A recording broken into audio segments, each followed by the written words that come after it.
যোৰহাটৰ আঘাতপ্ৰাপ্ত মানিকীৰ কাষলৈ টিম বনতাৰা শীঘ্ৰেই মানিকী নামৰ আঘাতপ্ৰাপ্ত পোহনীয়া হাতীটোৰ চিকিৎসা কৰিব বনতাৰাৰ বিশেষজ্ঞ চিকিৎসকে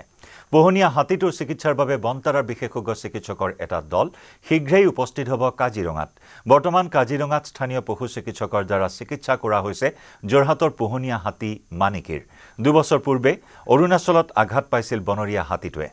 শেহতীয়াকৈ সোশ্যাল মিডিয়াত ভাইৰেল হৈছিল আঘাতপ্ৰাপ্ত পোহনীয়া হাতীটোৰ এটা ভিডিঅ' ইয়াৰ পিছতে মানিকীৰ স্বাস্থ্যই দৃষ্টি আকৰ্ষণ কৰে গুজৰাটৰ বন্যপ্ৰাণী উদ্ধাৰ তথা পুনঃ সংস্থাপন কেন্দ্ৰ বনতাৰাৰ